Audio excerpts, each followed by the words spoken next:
Let's talk now about who should use this particular strategy, who probably shouldn't, and what the biggest objections are. I'm going to go ahead and share my screen. So, the first thing I want to talk about is who should be using this and who shouldn't be using this particular strategy. So, the best use for this strategy is for people that have highly appreciated assets on a long term capital gains basis. If they don't, it probably doesn't make a lot of sense. And you can use it for all kinds of assets. So, where I see it used the most is in real estate. Um, and where I see it often is in commercial real estate where folks are getting older and they just don't want to deal with tenants and trash and toilets. They just want out of the asset. Or they've got family members that want out and other families that want to stay in. And so this is a strategy for them too. And what I'm also seeing is that for folks who are contemplating doing a 1031 exchange where they sell a like kind property and acquire a like kind property in this particular market, they don't want to be tied to the 1031 deadlines and they don't want to be buying in a market where there's limited inventory. So this gives them an opportunity to sell and perhaps buy in a different market. I also see it as very valuable for businesses. There's no opportunity to do 1031 exchanges anymore. Businesses want to, business owners generally want to receive all the proceeds from their sale, even if they're going to stick around and help the successors continue on and be profitable. And this is a great opportunity for them because typically in a business, your basis is pretty doggone close to zero.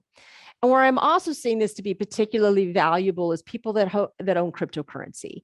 And it's largely because the people that got in early, these are typically my folks who are super tech oriented or very libertarian, and they got in early on cryptocurrency. And now they're kind of nervous about a couple of things. And one is volatility, right? That market's all over the place. And the second thing is the security of their asset. And they're reached a point where they're just done and they want to take some of their chips off the table. Even though they're going to stay in cryptocurrency, they're just going to take some of their profit and diversify their portfolio. And so these have been the uses that I've seen that have been the most successful. Here's who I think really shouldn't do this or really need to think this through. Where the value doesn't justify the fees. Like, yes, you get to defer capital gains and you get to manage it and all that kind of great stuff. But if the fees, because there are fees to do this, which we will talk about in the FAQs, there are fees to do this. And if it doesn't make sense financially, you shouldn't be doing it. Again, this is just a tool in my toolbox. This strategy's got to work in the context of your overall plan. And if it doesn't, then you shouldn't do it. So the fees have got to justify the end. If you need immediate or regular access to all of the proceeds, I think you also need to seriously consider whether or not this would really be a good strategy for you. One of the things that's super important to maintain is a installment sale note that really looks like you do not have control of these assets. If you look like you have control of them, the IRS is going to come and it's going to collect its taxes.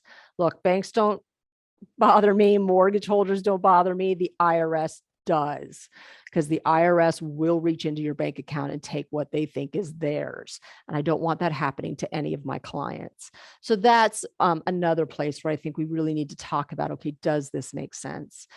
And if there's a step up in basis that is imminent, which is a very nice way of saying if the person who owns this particular asset is on the verge of passing in the next year or two, really the best way to transfer that asset is probably to have them hold on to it, let them pass, get a step up in basis while it still exists. Because Congress always talks about getting rid of it, but if there's a step up in basis, allow the heirs then to sell it and pay little to no capital gains taxes. So that conversation needs to be had as well. Now let's talk about the biggest objections that I hear to using this particular strategy. The first one is always, oh, my CPA's never heard of this and he doesn't want me to do it. And whatever the whine is. What I think is super important is that if you're going to implement this strategy, that you implement it with a team of people who are actually willing to work with your accountant and explain how this works and give that person some peace of mind about your implementing it. And the folks that I work with are always willing to do that. You don't need to give up your tax preparer. We can have somebody just explain what the structure is and why this is perfectly okay. There is a list often published by the IRS called the Dirty Dozen. In 2021. They added to it something called the monetized installment sale. That is not what this particular structure is. And we have always believed that the monetized installment sale was not a very accurate use of the Internal Revenue Code, and that it should never have been used for this particular type of sale. And so this is not the monetized installment sale. This is something that's quite different. You actually do lose control of the assets. Some of you will go online and start doing your research and find out that the California Franchise Tax Board, which is the taxing authority here in this state, has told qualified intermediaries that they cannot recommend this strategy. Qualified intermediaries are the exchange accommodators that are doing 1031 exchanges. That is a rule that preserves the state's ability to collect any money that they've collected. And so we can talk about what exactly that means in California if that applies to you. And then invariably I hear, oh my God, what happens if I get audited? And again, if you're going to implement this strategy, I highly recommend that you work with a team of people that is going to protect you in an IRS audit, is going to represent you and even indemnify you for those expenses should you get audited. You want something that is IRS tested, and this particular strategy is. And so we can talk about that as well. Okay, the next thing that we're going to talk about is frequently asked questions. I'll see you there.